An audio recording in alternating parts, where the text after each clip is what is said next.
ናቸው። ዲፋሜሽን አሁን ልጁ ባልሆነው ነገር እንደዚህ ነበር ማለት ድራጊ ውስጥ ነበር ምናምን ያሁን ክስ ራሱ ቢከሰው በጣም ወንጀል ነው። በአሜሪካን ሕግ የሆነ ሰውን ስም ማጥፋት ዲፋሜሽን ያስከስሰዋል። ሲጀመር ሸገር እሱ እኮ ይላሉ እኮ ይንን እኮ ምን ብሏል እኮ ይንን እኮ ምን ብሏል? አጭስ ላይ ስጋ መምታት ብቻ ነው የሚለዋል። ይህንም ብዙ ጊዜ ድራግ ወስዳለሁ እኮ ሲል ራሱ እኮ ይናገር። እኔ አልሰማሁትም እንደዛ ሱ የታወቀው በምን እንደሆነ ታውቃለህ ሸገር? እኔ ማውቀውን በበጎ ስራው ነው እንጂ በድሮውን ማንነቱ የታወቀው ማሸማቀቅ። እኔ አሁን ሰዎችን አሁን በትናንት ማንነታቸው አምጥተህ ነው ማሽማቅ እሱ ሳይሆን የታወቀው ነው የምልህ። የታወቀው በዛ ነው የታወቀው በዛ ነው። በመጥፎ ነገር አይደለም። እኔ ስናገር ሸገር በመጥፎ እንዳትወስደው።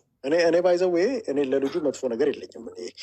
ግን ማልፈልጋ ኦፍኮርስ ህዋት ነው ወይ? አዎ በደንብ ህዋት እንደሆነ አምናለሁ። ቤተሰቦቹ ህዋት ስለሆነ ህዋትነት አንዴ ደም ስር ውስጥ ከገባ እንደማይለቅ ስለማቅ ማለት በዘመድ ይመጣል። ግን ምንድን ነው የራሴ ግን የምለው ግን አሁን ለምሳሌ ይህንን ሰው መሬት ላይ አልወረደም ነው ያልኩት። ሀሳቡ አንድ ሰው አሁን ለምሳሌ ሞቲቬት ላድርጋችሁ ብሎ ሰው የማይመጣ ከሆነ ዳስ ለእኔ መሬት ላይ አልወረደም። እዚሁ ዘን ብሎ ሶሻል ሚዲያ ላይ ነው። አንተ ኢንፍሉንስ የምታየው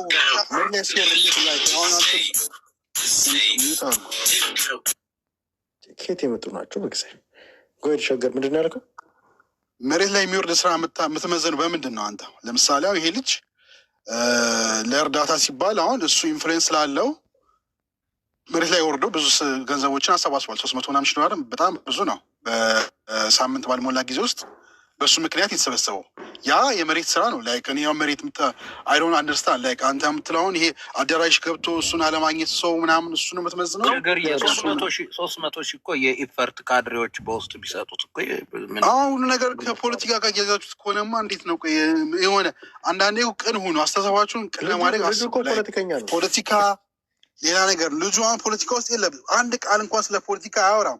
አንድ ቪዲዮ ያቺ ህጻጽ የምትለው ህጻጽ እኮ ፖለቲካ ነበር። ዮዳብ እንደ ዮዳብ አይነት ሌሎች ሰዎች በአከሽፉት ኖሮ ህጻጽ የሚባለው እኮ ፖለቲካ ነው ይዞ የመጣው እኮ። እናንተ አሁን ነገር ግን ፖለቲከኛ ስለሆናችሁ ሁሉ ነገር ከፖለቲካ ጋር እያያዛችሁ ስለሆነ እንጂ ኢትዮጵያ ውስጥ በጠይቀ ሸገር ኢትዮጵያ ውስጥ ከፖለቲካ ጋር የማያያዝ ነገር አለ? ኢትዮጵያ ውስጥ ሁሉም ነገር እኮ ፖለቲካ ነው። እኔ እንዳንተ አላስብ። አሁን ሰዎች አንተ አሁን እንደምታስበው እኔ እንደዛ ሆኜ አላስበውም። አሁን ይሄን ልጅ አንተ የምትለውን ህዋት ነው ቤተሰቦቹ ህዋት ናቸው ምናምን ነገር እሱ ታዲያ እሱ እውነቱ እንኳን ቢሆን ማለት ነው ቤተሰቦቹ ህዋት ሆኖ ቢሆን ኖሮ ነገር የጌታቸው አሰፋ የወንድም ልጅ መሆኑን አታውቅም? የብርሃን ያሰፋ ልጅ መሆኑ ልንገርህ። ከአንተ እውነቱን ብዬ ልቀበልህ እንኳን ልጅ ነው ልበልህ። በቤተሰብ ምክንያት ግን እነሱ ስለሆኑ እኔ እንደጠይቃችሁ ሌላው እኔ ግን አንድ ነገር መናገር እፈልጋለሁ እዚህ ጋር ፐርሰናሊ። ግን አሁን እዚህ ጋር ገብታችሁ ሚዲያውን ስላገኛችሁ የምትናገሩ ሰዎች የእውነት ፐርሰናሊ እናንተ ምን ያደረጋችሁት? አሁን ፖለቲካውን ጀስት እንተውና እራሳችሁን ግን ጠይቃችሁ ታውቃላችሁ? ፐርሰናሊ ያደረግከው ነገር ምንድን ነው? ያደረግከው ፖዚቲቭ ኢምፓክት ምንድን ነው? እንደ ሀገር ያደረግከው ነገር አለ?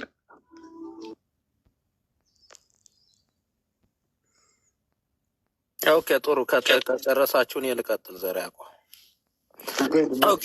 ሀሳቡ ላይ ሂድበት። ለምን ሰው ያልመጣ ይመስልሃል? ሰው ያልመጣ ምንድን ነው? አንደኛ ነገር እንትናን አዶናይን ሰው በቁም ነገር አይከተለውም። ሊከተል የሚችልበት እንትንም የለውም፣ አጀንዳ የለውም።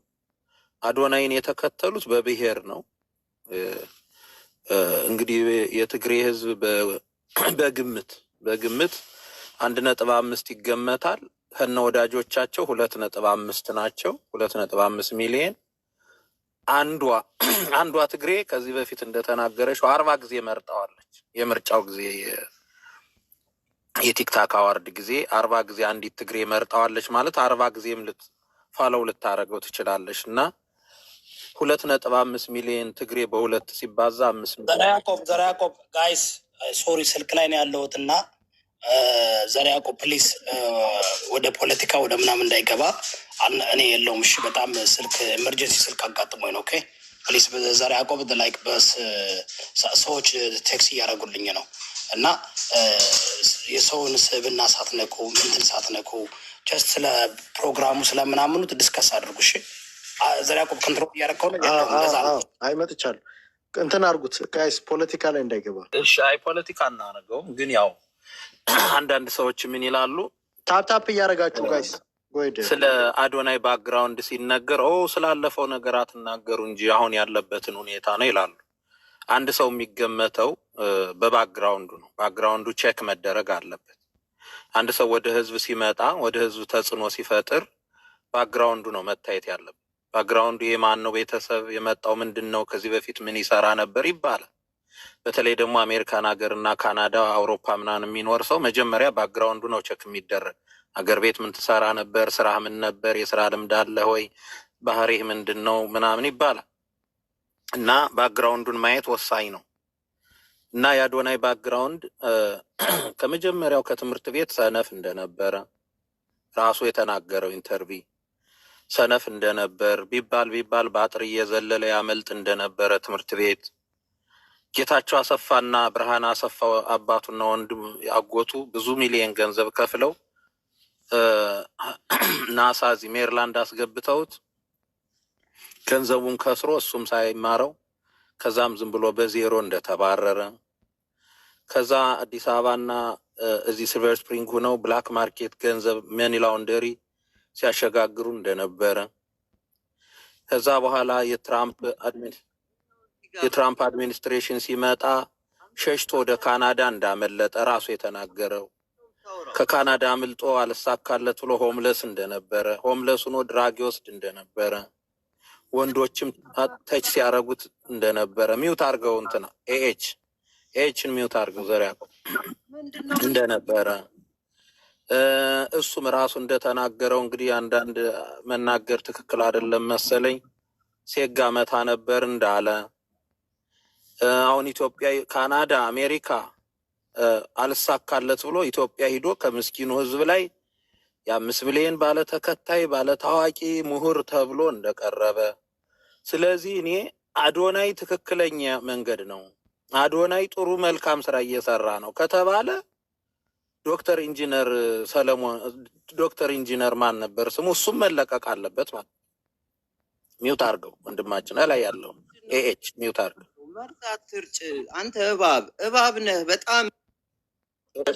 አንዴ ሚውት አርገውና እሰጣለሁ ድል ጎሄድ።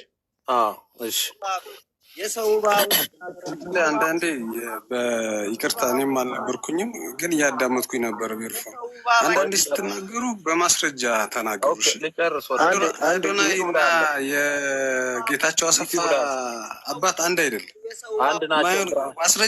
ያለ ማስረጃ እያወራችሁ ሰው አታወዛው።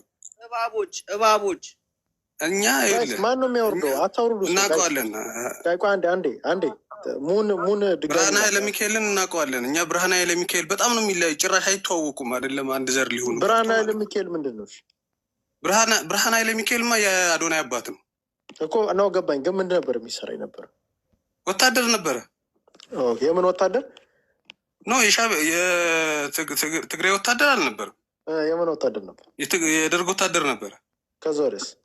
ከዛ በኋላ በቃ ውትድርና ሙሉ ለሙሉ ወጥቶ እሱ ቢዝነስ አለም ውስጥ ገብቷል። የቢዝነስ ሰውን እንጂ ጭራሽ እናንተን የምታወሩትን አይነት የተዛባ አይነት ነገር ነው። ከቅድም ጀምሮ ወጣ የሚያወራውን እሰማለሁ። እንዴት ነው እናንተ ፖለቲካ እንሰራለን እያላችሁ ያለ ማስረጃ እንድን ነገር የምታወሩት? እኔ እንደውም የምትመስሉኝ እኔ የዚህ የአማራውን ፖለቲካ ለማዳከም የተቀጠራችሁ ቅጥረኞች ነው የምትመስሉ። በአማራ ፖለቲካ አታርጉ። ፖለቲካ ሳታረገው ፖለቲካ እኮ ያደርጋችሁት እናንተ ፖለቲካ ያደርጋችሁት ሙን እኮ ነው ያደደ የሚባል ሙን ልጅ ሙን የሚባለው ሞጣ የሚባለው የሚያወራውን ዝም ብላችሁ ታዳምጣላችሁ እንዴ?